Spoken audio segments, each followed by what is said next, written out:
Assalamualaikum warahmatullahi wabarakatuh. Innal hamdalillah nahmaduhu wa nasta'inuhu wa nastaghfiruh wa na'udzu billahi min syururi anfusina wa min sayyiati a'malina. May yahdihillahu fala mudhillalah wa may yudlil fala hadiyalah. Asyhadu an la ilaha illallah wa asyhadu anna Muhammadan abduhu wa rasuluh la nabiyya ba'da. Allahumma salli wa sallim ala nabiyyina Muhammad sallallahu alaihi wasallam wa ala alihi wa sahbihi wa man sara ala nahjihi ila yaumiddin, amma ba'd. Ya ikhwah, kita lanjutkan kajian tafsir, yaitu surat Al-An'am, surat ke-6, ayat 150. A'udzu billahi minasy syaithanir rajim. Bismillahirrahmanirrahim. Qul halumma syuhada'akumul ladzina yashhaduna anna Allaha harrama hadza fa in syahidu fala tashhad ma'ahum wa la tattabi' ahwa'al ladzina kadzdzabu bi ayatina walladzina la yu'minuna bil akhirati wa hum bi rabbihim ya'dilun. Qul, katakan, halumma, bawalah, syuhada'akum, saksi-saksi kalian, alladzina yashhaduna, yang akan bersaksi, annallaha, bahwa Allah, harrama hadza, telah mengharamkan ini. Fa in syahidu, maka jika mereka memberi kesaksian, fala tashhad ma'ahum, janganlah kamu bersaksi bersama mereka. Wala tattabi', dan janganlah kamu ikuti ahwa'a, hawa-hawa, ya, keinginan-keinginan. Alladzina, orang-orang yang kadzabu, mendustakan, bi ayatina, ayat-ayat kami. Walladzina la yu'minuna bil akhirati, orang-orang yang tidak beriman kepada akhirat, wa hum bi rabbihim ya'dilun, mereka kepada Tuhan mereka, ya'dilun, itu telah menyimpang. Diterjemah, disebutkan dengan telah berserikat, telah menyekutukan. Ya'dilun itu ya, maksudnya menceng. Ya'dilun diartikan yusyrikuna bihi ghairahu. Tafsirnya begitu ya. Ya'dilun itu yusyrikun, menserikatkan. Asal makna ya'dilun itu menceng, menyimpang. Pendapat ulama tafsir. Qala Ibnu Atiyah wa mana hadil ayat, makna ayat ini adalah qul, katakan olehmu ya Muhammad, hatu syuhada'akum, datangkanlah saksi-saksi kamu, ala tahrimillahi ma za'amtum annahu harrama, saksi yang akan menyatakan Allah telah mengharamkan apa yang kamu duga bahwa Allah telah mengharamkan, yang kamu telah anggap, yang kamu telah dakwakan. Summa qala Allah Ta'ala li nabiyhi, kemudian Allah menyampaikan, fa in syahidu, jika mereka bersaksi, iya, itu dia, kami menyaksikan bahwa ini haram. Kan berarti bohong. Ya, fa in iftara lahum ahadan, maka jika mereka telah berdusta, ya, fa in iftara, bagi mereka, artinya mereka berdusta, wa zawara syahadatan, dan mereka telah berbuat kejahatan dengan memberikan kesaksian bohong, wa zur syahadan khabaran an nubuwah, atau memberi kabar tentang kenabian, artinya ini betul-betul dari wahyu gitu kan contohnya. Mereka klaim sebagai wahyu padahal bukan. Fatajanab anta zalik, maka menjauhlah. Wala tashhad ma'ahum, dan janganlah kamu bersaksi bersama mereka.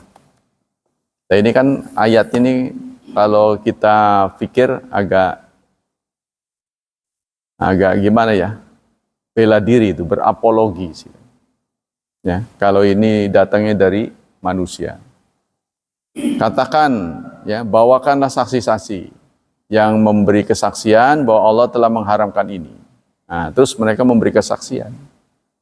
Kalau mereka memberi kesaksian, jangan terima. Kan tadi suruh menyaksikan, gitu kan. Nah inilah, karena kebenaran final itu milik Allah. Ini yang ngomong Allah. Kan Allah maha benar.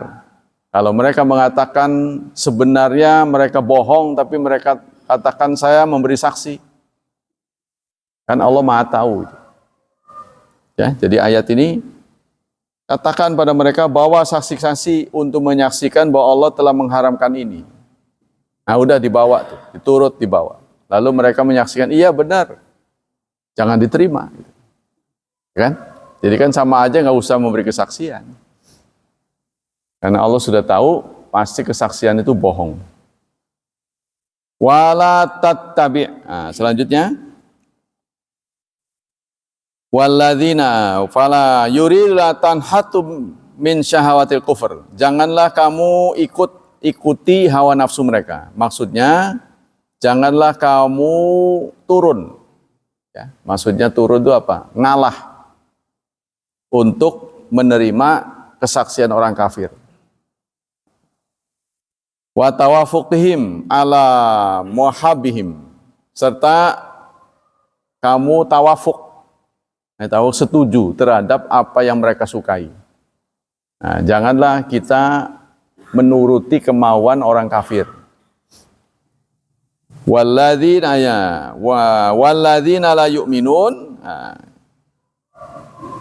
Walladzina yu'minun atfun na'tin ala na'tin. Ini atof katanya, kata sambung ya.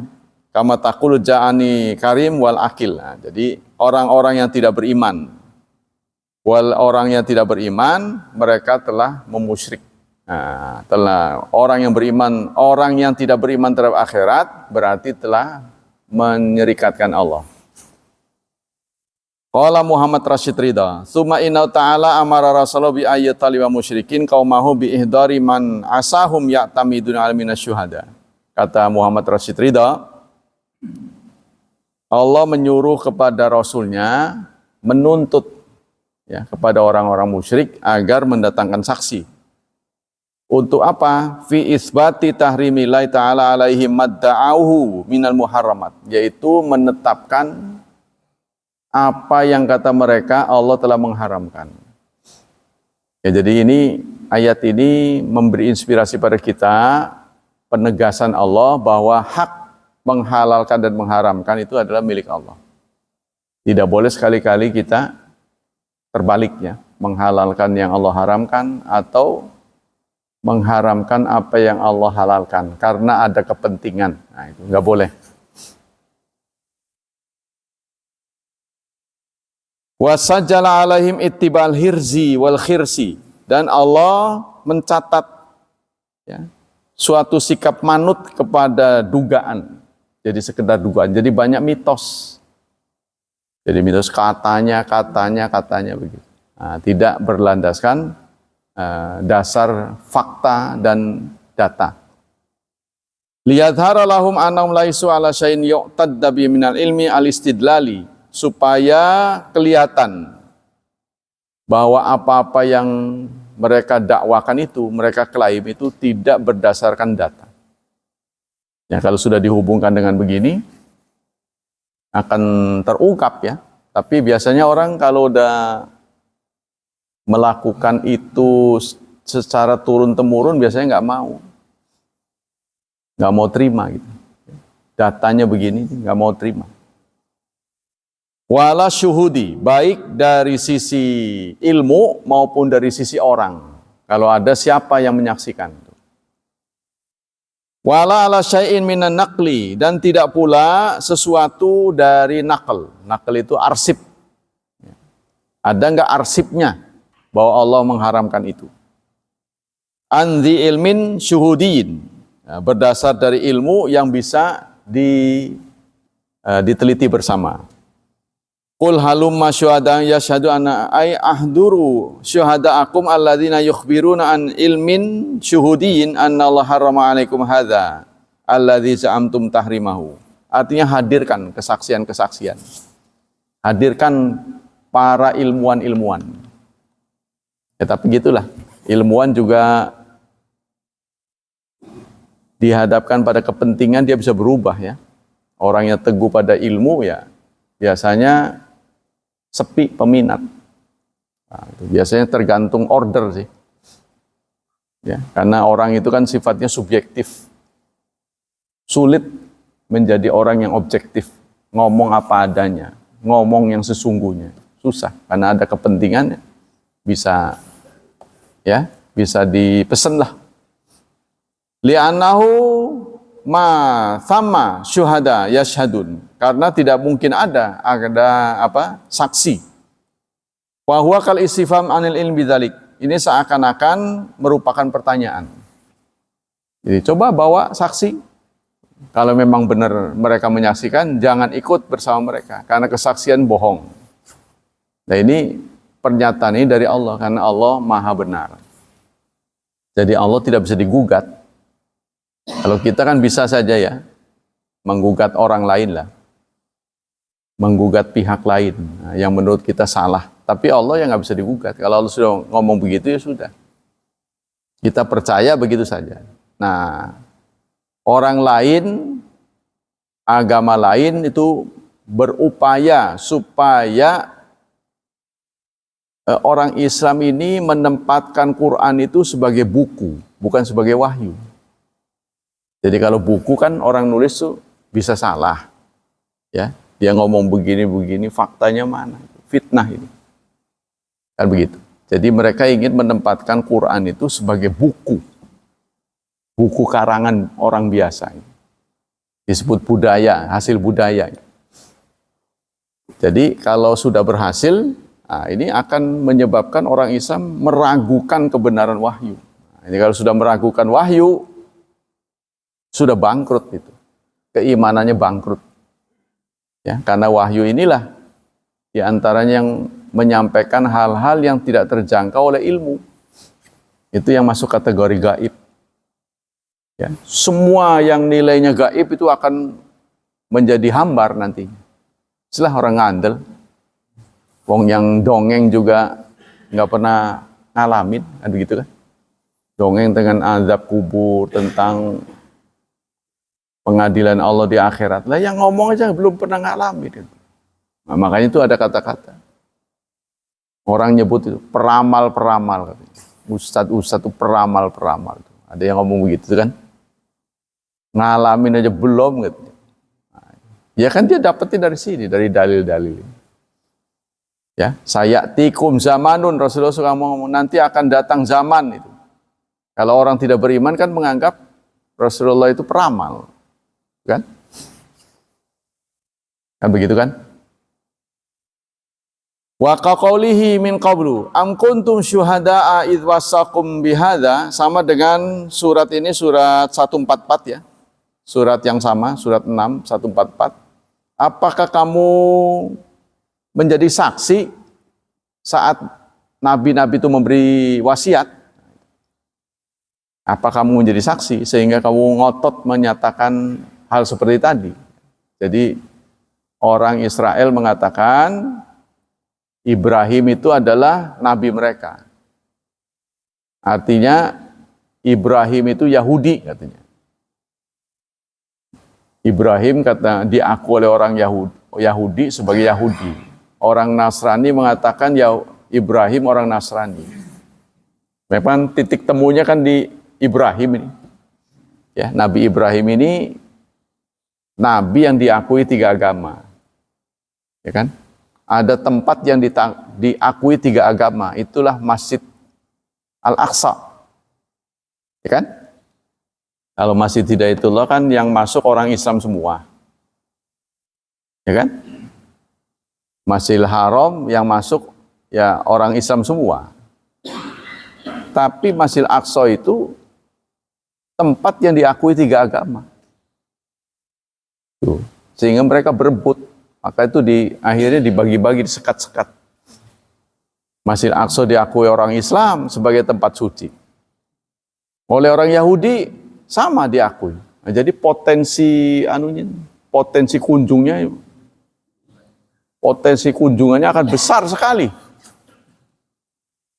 Ya kan? Kalau hanya orang Islam saja sudah banyak. Karena dinilai ibadah kan. Jadi kalau kita berkunjung ke Masjid Aqsa, itu akan mendapat nilai lebih dari masjid biasa.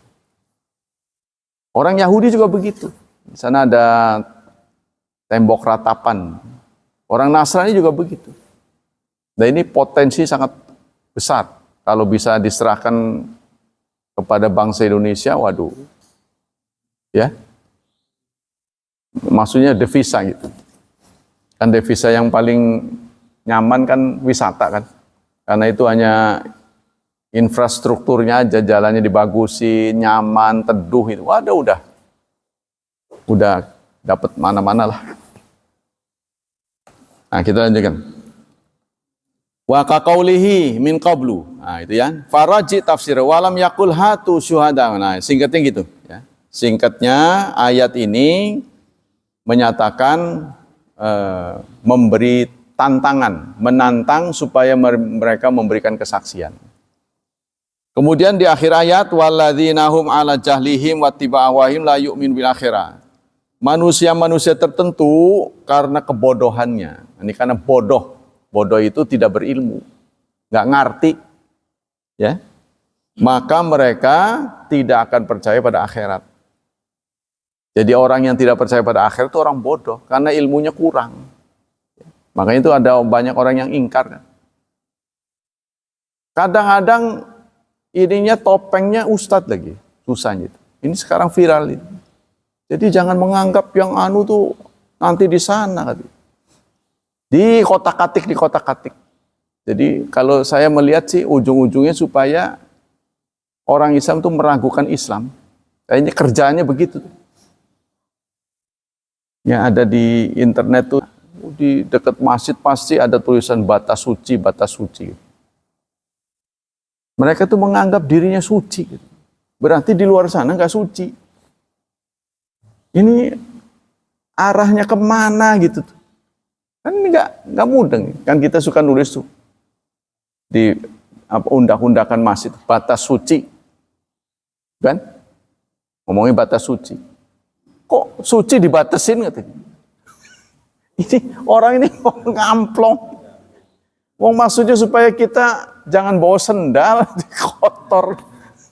Gimana sih? Mau nggak ranjangnya itu pakai sendal? Dia tuh. Maksudnya batas suci itu maksudnya. Apa suci dibatas-batasin ini?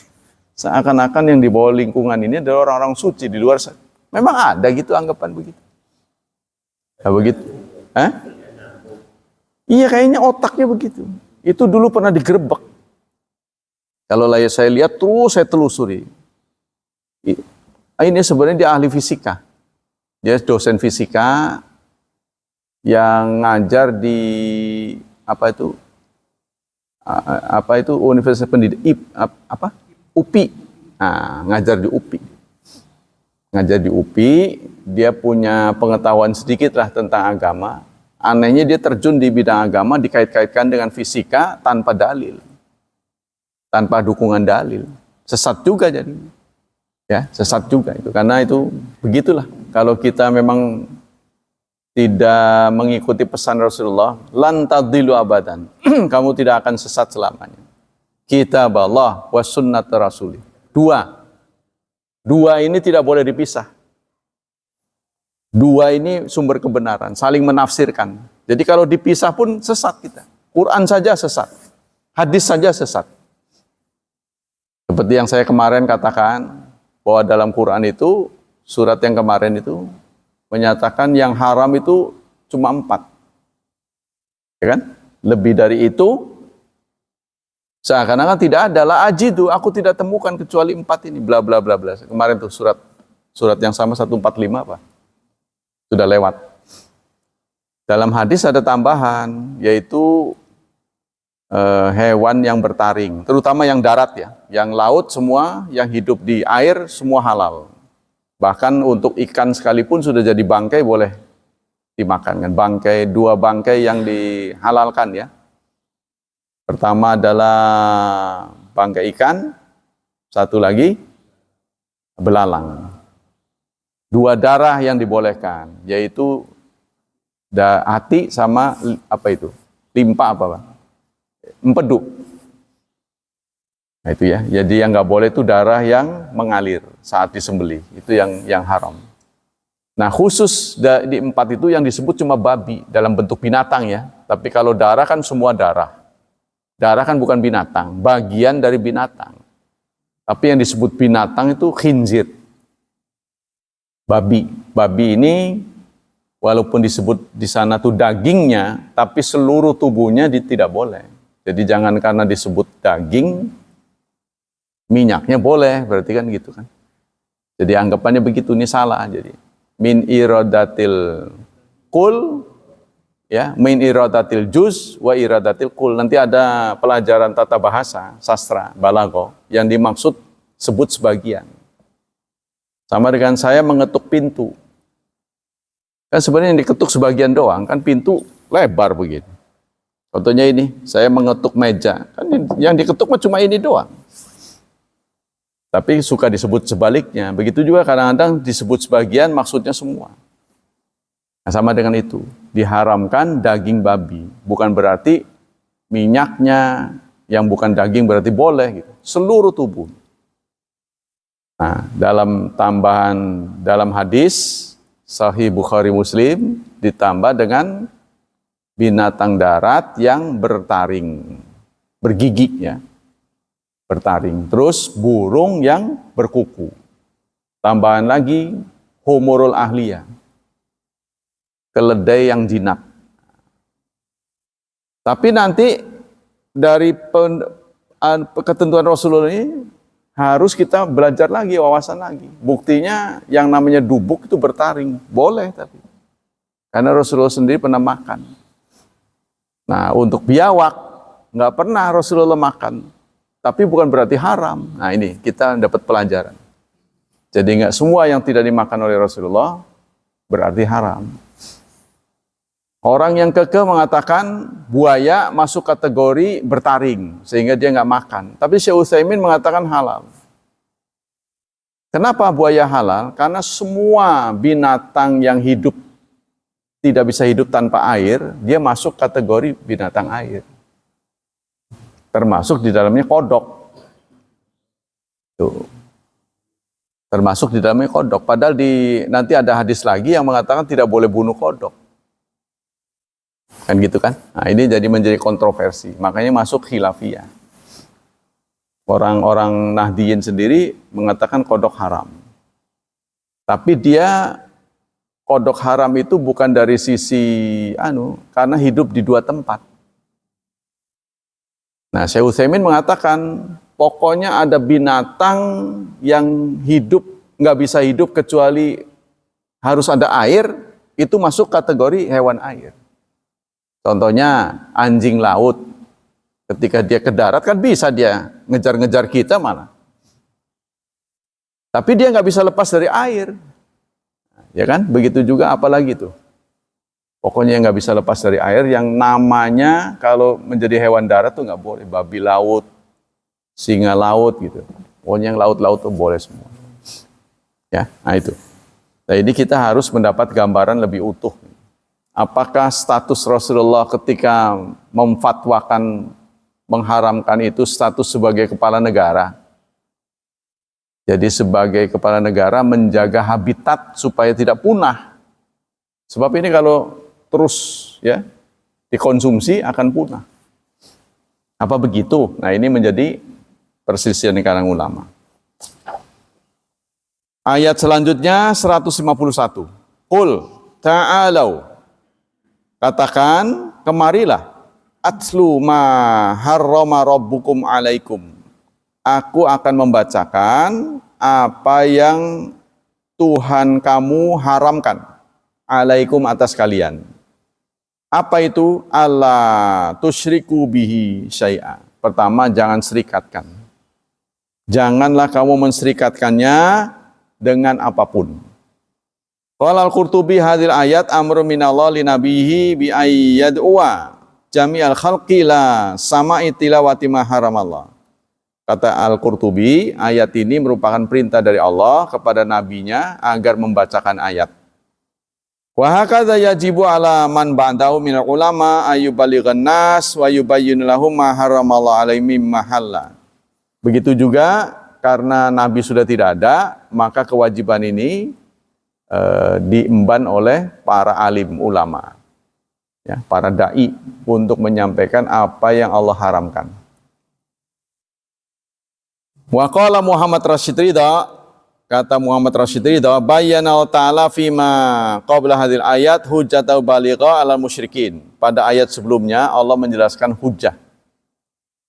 Saya pernah mendapat wejangan dari seorang guru, kalau Anda ingin mengetahui perbedaan antara ahlu sunnah dengan syiah, maka bacalah surat 6. Surat 6 ini penuh dengan ayat-ayat yang menggugat ketaatan kita kepada manusia. Karena orang syiah menempatkan imamnya itu sebagai mutlak benar, sama dengan Rasulullah kan. Jadi dia menganggap Khomeini, sekarang siapa namanya itu? Anaknya itu. Sekarang ini jadi imam Iran itu. Imam Syiah. Itu sebagai mutlak benar. Jadi nggak bisa salah gitu ya. Jadi apa yang diucapkan itu wahyu. Nah itu amat berbahaya. Begitu juga diupayakan beberapa orang secara diam-diam dia menganggap dirinya raja. Mengarahnya ke situ sebenarnya. Ya, Panji Gumilang dengan kerajaannya. Dia membentuk kerajaan sebenarnya. Semua orang disuruh taat. Taat tanpa ya reserve gitu. Tanpa ada pikiran apa-apa gitu. Mutlak taat. Sehingga kita lihat pengikut-pengikutnya ngomongnya begitu semua. Kami disuruh imam gitu. Ya.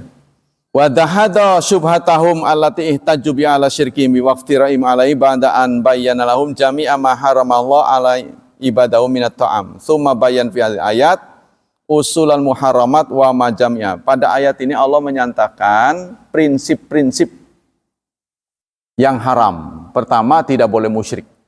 Tidak boleh musyrik ini merupakan kunci ya atau merupakan tiket masuk surga.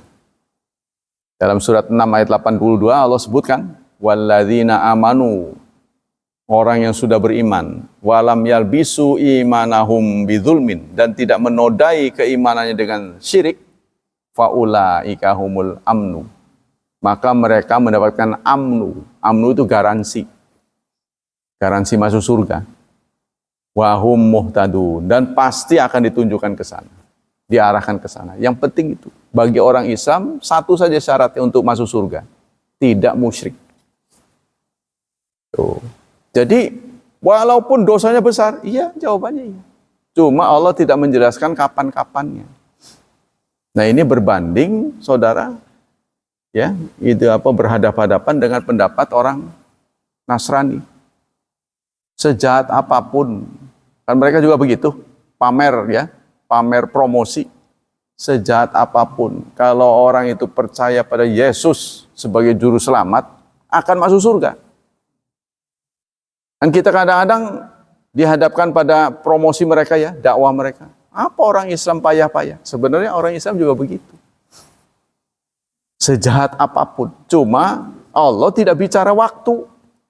Masuk sih masuk, cuma kapan-kapannya itu. Dan kita akan menggugat. Terus apa bedanya saya taat? Saya tidak musyrik plus saya taat. Dibandingkan dengan yang musyrik tapi tidak taat. Ya. bedanya waktunya. Dan kita tahu di akhirat itu waktu sangat berarti. Soalnya nunggunya di neraka, bukan di waiting room. Dikasih suguhan segala, itu yang nggak enak. Jadi ujung-ujungnya memang sementara Allah mengatakan wa inna yauman inda rabbika ka alfi sanatin mimma ta'udun. Satu hari di sisi Tuhanmu setara dengan 1000 tahun menurut hitunganmu. Nah, ini berat. Berat buat kita. Nah, itu ya yang kita harus waspadai. Artinya qul ya ayyuhar rasul ya ayyuhal muttabi'ina lil khursi wat takhmin fi dinihim. Katakanlah wahai Rasul kepada orang-orang yang mengikuti kebohongan. Ya. Serta takhmin. Takhmin itu artinya spekulasi.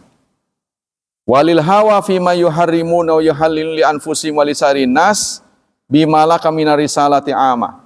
Jadi Rasulullah ingin menyampaikan kebenaran berdasarkan wahyu. Manusia-manusia sudah dapat kebenaran berdasarkan ilmu. Nah, ini menjadi diskusi panjang. Apakah manusia bisa sadar jika Allah tidak menurunkan wahyu? Nah, kan itu ditanyakan. Seberapa kemampuan akal? Ya kita lihat saja bangsa Jepang. Maju sih maju. Tapi ketuhanannya memble. Ya, dia meyakini matahari. Itu karena akal dia, kan dia bangsa yang maju. India, Tuhannya malah banyak, karena dia mengira yang diurus banyak. Sama dengan tukang pecel, kalau yang datang banyak kan pasti dia marah, semuanya pengen cepet. Kamu tahu nggak tangan saya 2? Kan begitu, makanya dibuatlah dewa banyak tangannya. Kalau tangannya cuma 2 kan pilih-pilih nanti dia. Ntar dulu, kamu kan belakangan. Tangannya banyak. Ngarang, jadi di otak ini ngarang. Ya, itulah. Jadi di ayat ini Allah menggugat sesungguhnya praktik-praktik keagamaan yang membuat berat pengikut melakukannya. Itu karangan-karangan pendeta gitu. Karangan-karangan pemimpin agama. Maka ini juga menjadi modal buat kita, jangan ngarang-ngarang gitu loh. Kalau nggak ada, katakan nggak ada. Kalau ada, katakan ada. Jujur. Ya, jadi kalau kita lihat ajaran Islam kan sebenarnya ringan semuanya. Yang berat itu kita. Contohnya praktek jenazah cuma 4 yang wajib. Sepakat itu. Semua orang sepakat, orang Islam. Yaitu memandikan. Kalau sudah dipastikan meninggal, tapi jangan belum meninggal nih, langsung dimandiin. Karena saking bencinya. Dimandikan, dikafani, disolatkan dan dikuburkan. Kalau orang hanya melakukan itu saja sah tidak? Yang mengatakan ada begini upacara, dia mengatakan sah karena itulah wajib. Nah, itu ada di buku-buku mereka yang beredar. Jadi sisanya yang bikin berat kita itu tambahan-tambahan. Ya aksesoris yang sejatinya dibuat oleh pemimpin-pemimpin. Jadi tergantung pemimpinnya. Makanya saudara bisa lihat praktek di satu tempat ke tempat lain beda-beda. Karena otak si pemimpin itu. Yang dari Rasulullah mah sama semuanya. Coba aja. Orang menyelenggarakan jenazah. Ada nggak kafannya? Mandinya ada pasti. Kafannya ada. Sholatnya ada. Penguburannya ada. Sisanya pasti beda-beda. Ada yang suruh duduk dulu lah. Suruh inilah, suruh itu. Nah, kita itu sebenarnya praktis. Begitu juga dalam munakahat sebenarnya praktis. Jadi jangan mewajibkan sesuatu yang tidak wajib. Seperti menyuruh syahadat. Menyuruh syahadat. Itu sebenarnya kan curiga sama yang hadir. Meragukan yang hadir itu jangan-jangan bukan Islam. Ayo kita syahadat istighfar. Kan nggak ada tuntunan. Tidak ada Anda baca kitab dimanapun suruh baca syahadat.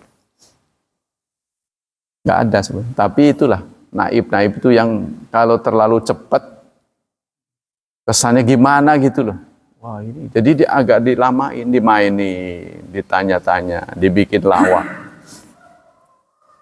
Ya kalau kita mau praktis ya, sebenarnya nggak terlalu banyak. Tapi itulah praktek-praktek begini. Jadi kita harus tahu dulu pesan dari Endang Saifun Ansori itu. Kita tahu dulu mana yang berasal dari Rasul, mana yang bukan. Sehingga kita tahu, oh ini tambahan, ini bukan.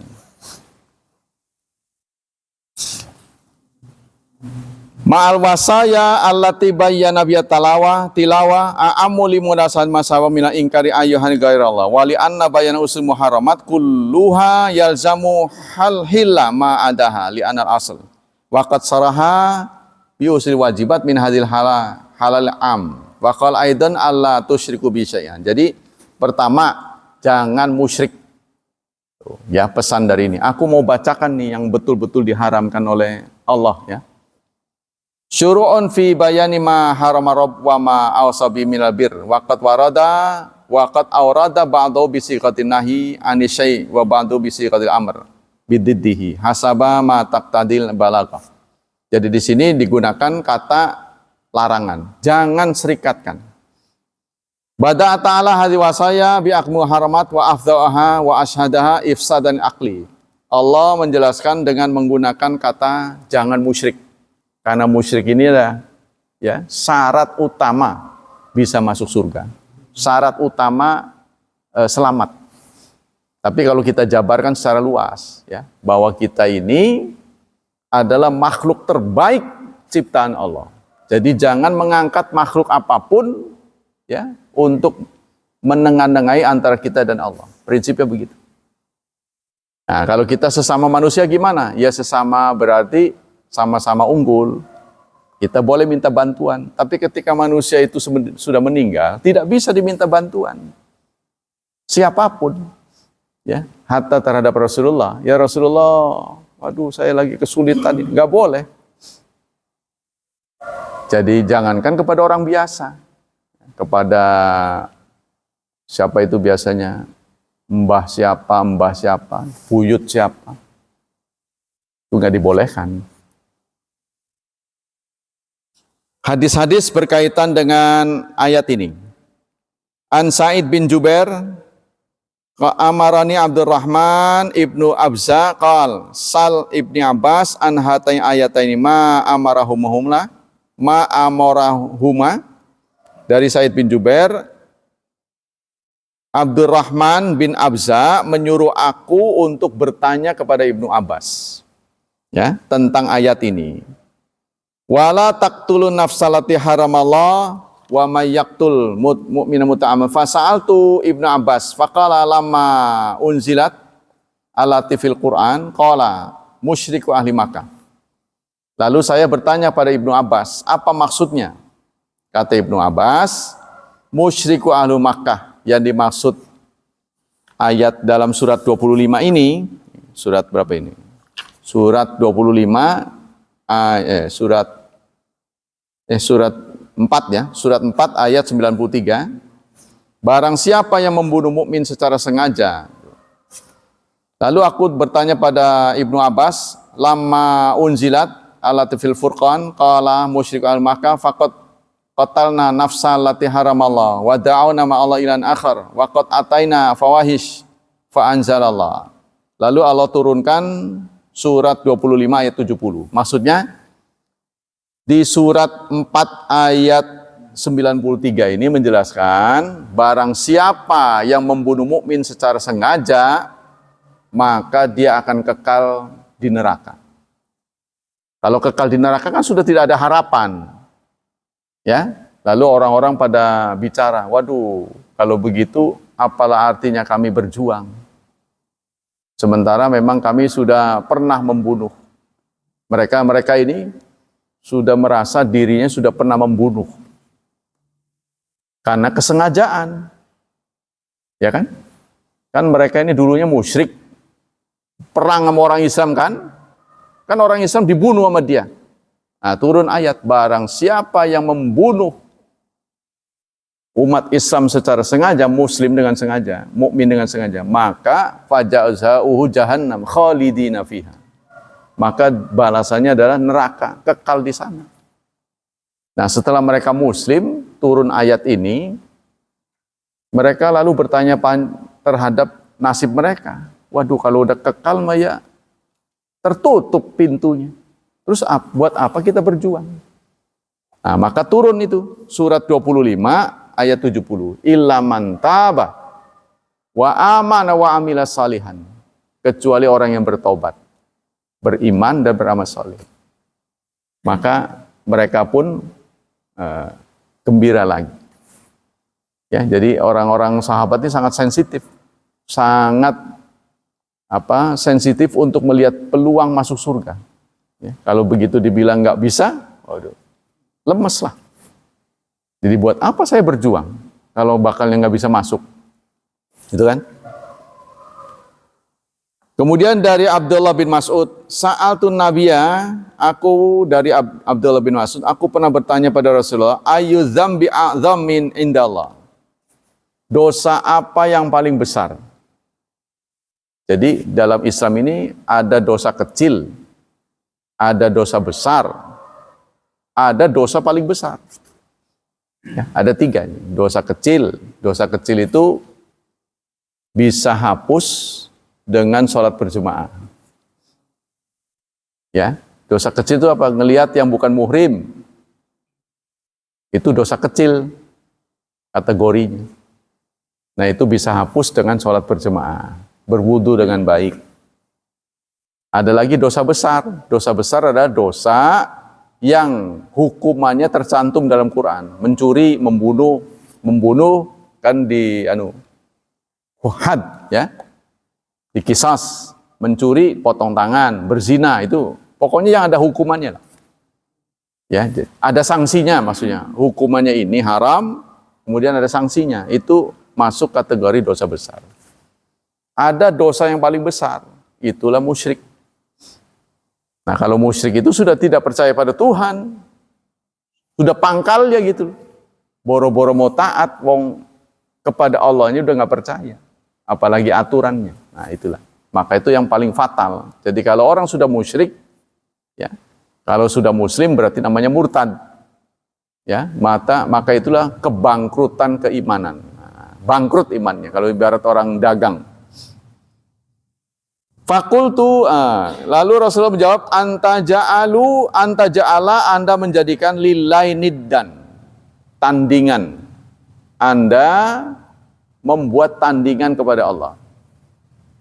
Ya, membuat tandingan kepada Allah. Jadi kita ini sebenarnya sudah dirumuskan oleh orang tua kita ketuhanan yang Maha Esa. Itu ditempatkan paling dasar, paling pertama. Silanya itu paling pertama. Tapi dalam kehidupan kita ya nggak kelihatan. Contoh yang paling dekat ya kasus COVID.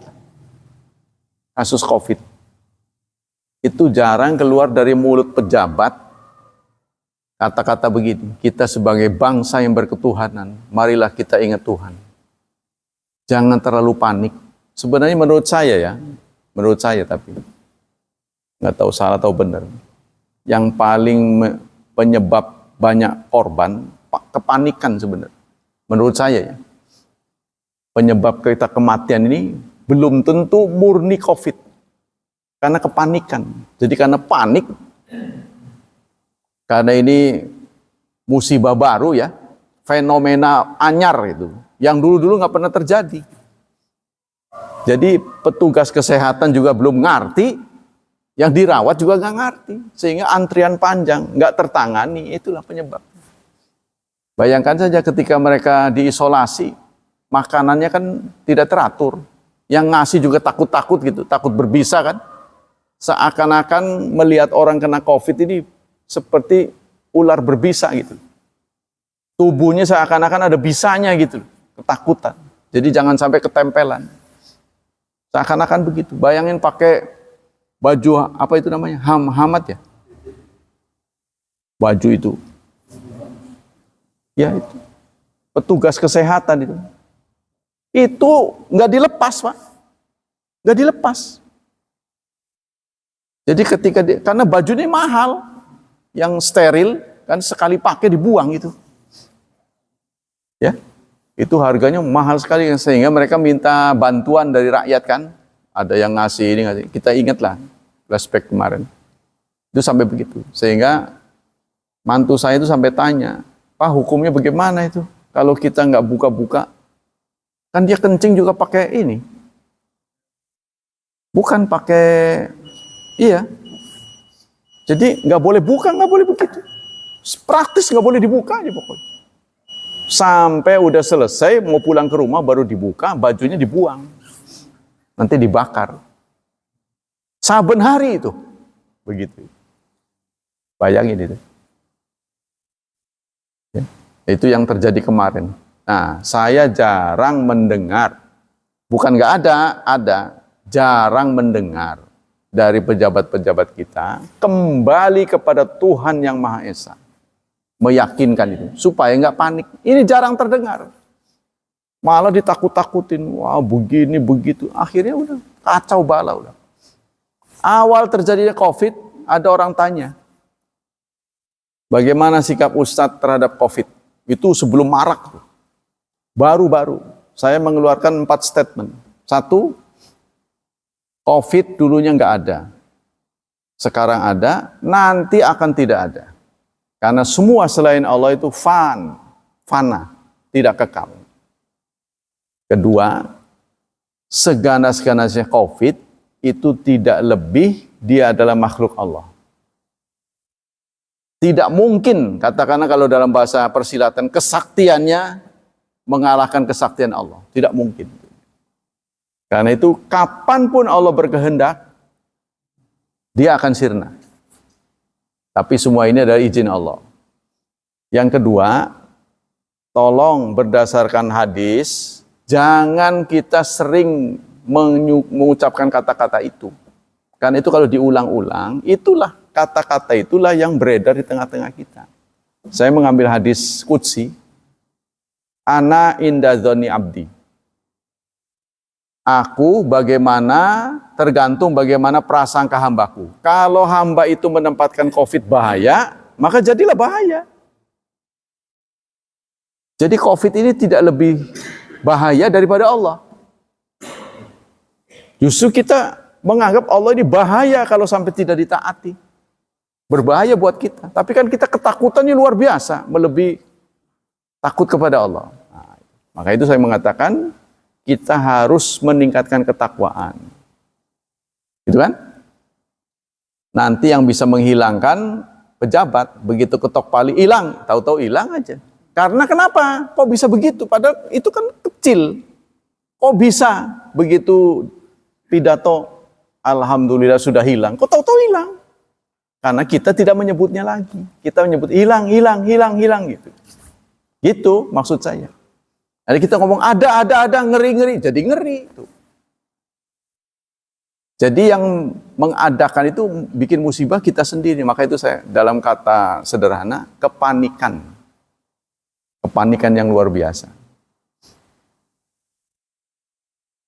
Itulah hadis-hadis tentang ayat-ayat yang kita baca, yaitu ayat 151. Wallahu a'lam bishawab. Kita lanjutkan dengan fatwa dari Syekh Utsaimin. Menunggu beberapa menit lagi masuk duha. Bismillahirrahmanirrahim. Ada yang bertanya, innau hajjal amal madi. Walhamdulillah wa yuridu hadzal am an yahujja an walidatihi. Seseorang alhamdulillah tahun yang lalu sudah haji, sudah berangkat haji. Seseorang sudah berangkat haji dan dia ingin tahun depan itu menghajikan ibunya. Ya. Ma'al ilmi anna ala qaidil hayat, padahal ibunya masih hidup. Nah, ini yang ditanyakan. Walakin la tastati'u an tahujja likibari sinniha. Tapi karena faktor usia sudah uzur lah singkatnya. Wali asbabin ukhra maradian, dan sakit-sakitan. Jadi ibunya masih hidup, cuma sudah uzur ya, dan sudah sakit-sakitan. Jadi dia ingin tahun depan menghajikan ibunya. Bolehkah seperti itu? Hal yajuzu an afidakumullah. Kata Syekh Utsaimin, na'am yajuzu ayyahuja anha idza kana qad hajja nafsahu. Kalau dia sudah haji, boleh menghajikan orang tuanya. Nah ini, saya sering mengatakan, selalu yang bentuk kebolehan itu sangat luas kalau hubungannya itu antara ada hubungan darah singkatnya. Kan ini nanya tentang ibunya kepada Syekh Utsaimin. Ibu saya masih hidup, saya sudah haji, ibu saya masih hidup. Ibu saya belum haji. Tapi karena faktor usia dan sakit-sakitan, saya ingin tahun depan saya menghajikan beliau. Bolehkah? Ini ditanyakan. Kata beliau boleh. Idza kana qad haja an nafsi, kalau dia sudah haji. Wa dzalika lima thabata fi sahihain min hadits Ibnu Abbas. Itu terdapat dalam Bukhari Muslim, kata beliau. Anna imra'atan ja'at ila Rasulillah. Seorang wanita datang pada Rasulullah. Faqalat ya Rasulullah, inna faridatallah ala ibadi fil hajj adraktu abi syaikhan kabiran. Ya Rasulullah, seorang wanita datang kepada beliau bertanya, haji ini ya merupakan kewajiban. Ya. Tapi ayah saya sudah lanjut usianya. La yathbutu ala rahilah, dia nggak mungkin bisa musafir, tidak bisa safar, gitu ya. Bolehkah aku menghajikannya? Kan ayahnya masih hidup nih. Rasulullah menjawab, na'am, hujji anhu, hajikanlah dia. Nah ini selalu kalau pertanyaannya ada hubungan itu, ya mendapat kebebasan yang sangat luas. Wasami arajulan yaqul labbaika an Syubrumah. Satu saat, ya Rasulullah mendengar ada seorang sahabat mengatakan labbaika an Syubrumah. Maksudnya dia haji untuk Syubrumah. Faqala ma Syubrumah? Siapa Syubrumah? Nah, ya, jadi Rasulullah bertanya, kamu ngomong Syubrumah itu maksudnya apa? Faqala akhun li, dia adalah adikku. Au qaribun li, atau kerabat. Faqala Nabi ahajat an nafsika, apakah dia sudah menghajikan dirimu? Qala la, belum. Hujja an nafsika, maksudnya apa kamu sudah haji? Ya, jadi Rasulullah mendapati seorang sahabat berniat. Kan niat haji ini sunnahnya dikeraskan. Nah, ini. Kalau sholat nggak ada beritanya. Sholat, puasa itu nggak ada berita dari Rasulullah. Tapi kalau haji ada, cuma nggak pakai nawaitul haji. Ya. Jadi apa itu? Ya, labbaik Allahumma hajjan. Nah, labbaik Allahumma hajjan. Sunnah diucapkan. Ya. Labbaik Allahumma hajjan. Nah, sunnah disunnah. Giliran sunnah mah diam aja. Ya. Nah, beliau ini labbaik Allah an Syubrumah. Nah, Rasulullah dengar. Siapa tuh Syubrumah? Adik saya ya Rasulullah. Nah, terus kemudian emang kamu sudah haji? Itu kan ditanya. Belum. Haji dulu kamu baru untuk saudaramu gitu. Ya. Summa hujja'an Syubrumah. Hujja'an nafsika. Hajikan dirimu dulu, baru hajikan saudaramu. Nah ini ada ini. Tapi ini kembali hubungannya saudara tadi. Bukan teman. Jadi maksudnya ada hubungan darah gitu. Saudara adik saya. Jadi kalau teman gimana? Para ulama termasuk Syekh Utsaimin membolehkan. Ya mudah-mudahan kan. Kan seperti pendapat saya, kalau ada boleh ada enggak, lebih baik boleh gitu. Jadi Islam ini jangan sampai membuat kita itu susah gitu loh. Soal Anda nggak mau ngambil itu terserah. Sebab kalau kita sudah mengatakan tidak boleh, pasti nanti orang lain nanya juga nggak boleh. Kan gitu kan? Tapi kalau kita mengatakan boleh, cuma saya nggak mau, itu beda lagi. Soal selera itu, Pak. Kan gitu. Jadi Islam ini kan ngiket. Namanya keimanan ini akan mengurangi kemerdekaan. Sementara kemerdekaan itu hak asasi semua manusia. Bedanya kita dengan hewan itu merdeka. Kita merdeka. Jadi jangan sampai ya mengikat kemerdekaan kita untuk sesuatu yang tidak pantas. Berarti yang boleh mengikat itu hanya Allah. Sebab manusia kan makhluk tertinggi. Jadi jangan manusia kepada manusia, jangan. Kecuali kesepakatan. Contohnya semua orang harus punya KTP. Itu kan terikat kita jadinya tuh. Ya kan? Kalau mau berangkat harus ada paspor. Ada juga yang membebaskan, nggak perlu visa kan? Ada negara yang nggak boleh. Itu kan kesepakatan mereka. Ya itu boleh-boleh saja, itu kesepakatan. Tapi kalau bisa dibebasin, kan lebih nyaman kita bebas. Ya, negara-negara dengan bebas visa kan kita enak jadi. Nah, gitu maksud saya. Arab Saudi juga begitu ya. Jadi kalau dulu itu kita hanya dibolehkan berkunjung Mekah, Madinah, dan Jeddah. Paspor kita itu. Sekarang yang penting Arab Saudi. Anda mau ke ujung Arab boleh. Asal itu waktu yang masih dibolehkan. 3 bulan ya. Visanya 3 bulan, Bun. Nah, maksudnya sekarang nih, sudah jadwal pulang, saya nggak mau pulang. Kira-kira ditangkap nggak? Kan itu mah gugur. Nanti saya balik sendiri. Gitu. Lagi nyaman ini mau mau jalan-jalan dulu lah gitu. Iya maksudnya masih boleh nggak? Apa hanya terbatas haji selesai udah nggak boleh? Kayaknya 3 bulan ya. Kayaknya sih 3 bulan saya dengar. Nah itu sekarang sudah dibuka oleh Arab Saudi. Boleh berkunjung ke bagian manapun asal Arab Saudi. Gitu. Contohnya yang boleh dijadikan haji cuma Jakarta, Bekasi, sama Tangerang. Nah, contohnya ya, Arab Saudi sudah membuka, pokoknya Indonesia mau ke Komodo boleh gitu. Supaya tempat lain juga menjadi tempat wisata. Itulah perubahan yang dilakukan oleh Ibnu Salman sekarang.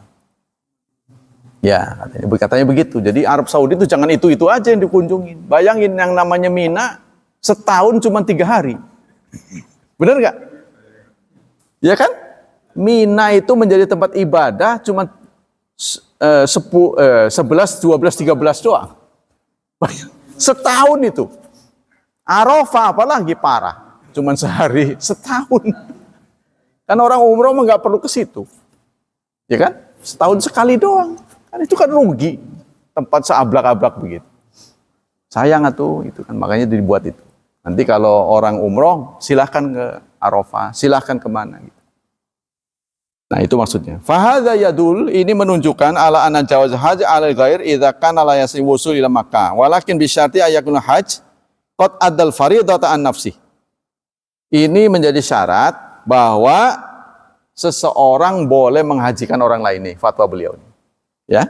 Jawazil haji anil ghair. Tidak disebut yang penting ada hubungan darah, tidak ada. Di sini. Nah, sudah habis waktu. Tapi syaratnya yang menghajikan orang lain itu sudah haji. Jadi satu orang hanya diberi hak menghajikan satu orang. Jadi contohnya saya mahasiswa di sana, saya sudah haji. Wah lumayan juga nih, saya terima 10 orang contohnya. Ya kan orang itu nggak tahu. Ya, berarti tawafnya 70 kali. Boleh nggak itu? Bolehkah begitu? Tawaf 7 kali buat si A, 7 kali buat B. Boleh nggak begitu? Ya, satu orang kan sudah haji nih. Nah, boleh nggak mahasiswa di sana kan enak-enak aja. Nganggur sih. Nah, kalau Arafah bagaimana kan? Arafah cuma sehari, tapi kan nggak nyuruh dari zuhur sampai maghrib. Itu afdolnya saja. Yang penting sedetik hadir di situ udah cukup. Contohnya 5 menit buat si fulan. Boleh nggak begitu? Nah, itu saya belum dengar boleh tuh. Jangan direkam sebagai boleh ya. Nanti saya membolehkan. Saya belum dengar boleh nggak seseorang menghajikan untuk lebih dari 1 orang. Sebab kesempatannya ada. Tafsiran orang sekarang itu membunuh karakter. Membunuh karakter. Bukan sisi membunuh fisik. Zaman dulu, jadi jangan ada 2 ayat, wala taqtul auladakum. Ada 2 redaksi. Yang satu khosyata imlak, yang satu lagi min imlak. Yang khosyata imlak berarti ditujukan kepada orang kaya. Janganlah kamu bunuh anakmu karena takut miskin. Itu ditujukan pada orang kaya. Yang satu lagi min imlakin dari kemiskinan. Karena kemiskinan berarti udah miskin. Ditujukan pada orang miskin. Nah sekarang apa mungkin orang membunuh anak karena miskin? Ya membunuh karakternya. Contohnya dia mestinya sekolah, nggak disekolahin. Bapak aja nggak sekolah, kamu ngapain sekolah? Contohnya gitu. Membunuh karakter. Contohnya memaki-maki itu juga membunuh karakter. Menurut psikologis ya, saya juga maki-maki anak soalnya. Nggak boleh menyakiti anak tuh. Jadi nanti, kenapa anak-anak kita itu menjadi minder ketika tampil di sekolah? Kan saya juga begitu. Gara-gara dulu diperlakukan begitu kejam. Kamu dituduh-tuduh begitu tuh. Jadi itu terbayang ketika, contohnya, Samsudin masuk, maju. Bu, nanti dulu lah gitu. Ada kesan begitu, karena itu ada rekaman itu. Nah, itu menurut psikologi. Kita tidak boleh menyakiti anak. Membentak itu nggak boleh. Itu kan susah, orang dulu kan, ya saya juga termasuk begitu. Nah itu, tapi saudara harus ingat, nakalnya anak-anak kita dalam pengertian begitu, itu biasanya memberikan indikasi dia cerdas gitu. Jadi kita belum bisa nerima anak cerdas. Kita kesel gitu. Ya wajar lah, tempat kita sempit, ya kan?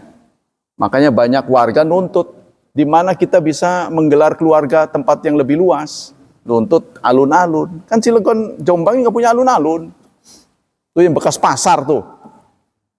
Itu alun-alun kita, itu alun-alun kecamatan. Nah begitu Pak, jadi boleh jadi kita membunuh itu membunuh karakter. Menghalangi itu. Itu yang memang menjadi teguran buat kita. Khobais ya, sesuatu yang menjijikan. Kalau menjijikan itu nggak bisa dijadikan patokan, karena itu rasa. Rasa itu. Kan jijik bagi seseorang belum tentu jijik menurut orang lain. Relatif, nggak bisa jadikan patokan. Sebab spesies binatang itu kalau mau digelar itu, wah nggak bisa kayaknya. Jumlahnya ribuan, jutaan. Jadi sehingga menjadi khilafiyah gitu. Menjadi khilafiyah. Ini yang dianggap jijik oleh orang Arab itu yang mana? Sementara kan di sana daerah-daerah yang berbeda dengan kita. Jumlah spesies binatang itu lebih banyak kita daripada sana. Contohnya itu. Atau boleh jadi yang di sana ada, di tempat lain orang nggak ada. Seperti onta contohnya kan. Jadi menjijikan ini nggak bisa dijadikan standar. Kecuali kalau yang dianggap jijik oleh orang Arab. Kecuali yang dianggap jijik oleh orang Arab pada saat itu. Nah, ini variannya apa? Variannya apa? Kalau hanya definisi menjijikan itu relatif nanti. Tapi kalau merujuk ke satu, dulu dianggap jijik oleh orang Arab, kadal contohnya. Nah, itu bisa tahu, oh ya kadal, boleh. Tapi kalau definisi menjijikan dan dilemparkan pada orang sekarang, nggak bisa dapat definisi. Karena hukum itu harus hitam putih. Sebenarnya haji itu kan manistata'a ilaihi sabila, bagi yang mampu. Banyak para ahli mengatakan, kalau orang tersebut nggak niat, kita tidak perlu menghajikan. Karena memang tidak wajib. Contohnya orang tua kita sudah tiada, dan nggak pernah ngomong-ngomong niat haji. Sepanjang hidupnya dia nggak pernah ada niat haji. Ya, lalu dia tutup usia. Kita tidak dianjurkan menghajikan. Kecuali waktu sakit. Waduh nak, bapak dia kalau sehat pengen haji contohnya. Ah itu baru. Ya berarti dia sudah niat. Karena kan rufi'al qalam an thalath. Pena diangkat dari 3 orang. Di antara itu tadi. Orang yang tadinya normal jadi nggak normal. Itu sudah dianggap tutup. Di close ininya. Catatan amalnya. Sama dengan meninggal. Direkennya sama dengan meninggal. Iya, tapi kan dia pernah niat dulu. Waktu dia warasnya pernah niat. Tapi kalau dulu nggak pernah ngomong-ngomong haji, nggak pernah ada niat, kita nggak wajib menghajikan. Begitu juga kalau kita nggak mampu, apalagi sudah nggak waras, ya kita nggak berkewajiban sebenarnya. Tapi kalau kita merasa punya, ya kesian ini, dia pernah ngomong-ngomong niat haji, lalu kena musibah, kita bisa menghajikan, insya Allah. Nah, jadi tadi ada hubungan darah. Syekh Utsaimin mengatakan teman di sini nih ya, boleh menghajikan orang lain. Jadi inilah yang menyebabkan beliau berfatwa siapapun boleh, seperti yang dilakukan oleh KBIH, kan? Apalagi haji 50 juta badal 10. Ya. 10 juta doang dibadalkan tuh. Harusnya kalau menurut Kiai Muhaimin, kamu haji berapa, segitulah kamu berikan pada orang lain, itu baru full katanya. Kan hajinya 50, kasih 50 ke orang. Oh kenapa 10, berarti 1/5 katanya. Itu kata beliau, tapi ini di sini nggak ada, ini kata beliau. Iya. Demikianlah hadirin, hafizani hafizakumullah. Nah, nanti ada pertanyaan dari Pak Yusni, kita cari-cari lagi ya. Bagaimana soal binatang yang menjijikkan? Nah, sementara jawaban saya, menjijik, kalau istilah yang diharamkan itu faktornya menjijikkan dan diserahkan pada orang, maka sudut pandangnya akan berbeda. Ya, kepada orang ini menjijikkan, orang lain enggak. Nah, gitu kan? Tapi kalau merujuk kepada yang menjijikkan menurut sahabat pada waktu ayat turun, nah kan spesiesnya terbatas. Ya kan? Ada yang binatang belum dikenal mereka. Kalau ngelihat Indonesia apalagi lebih ya, aneka keragaman hayati, waduh udah nggak kejagan. Luar biasa, namanya serangga jutaan jumlah. Nah itu nanti kita lihat lagi. Demikianlah hadirin, hafizani hafizakumullah. Semoga diskusi kita dalam rangka taklim mendapat pahala yang berlimpah dari sisi Allah Subhanahu wa taala. Allah melindungi dan menyelamatkan kita dari wabah dan fitnah, dari syubhat dan syahwat, dan Allah berkenan memudahkan masa depan anak-anak kita, mendidik dan mengarahkan mereka menjadi hamba Allah yang saleh dan salihat. Subhanakallah wa bihamdik, asyhadu an la ilaha illa anta astaghfiruka wa atubu ilaik. Wassalamualaikum warahmatullahi wabarakatuh.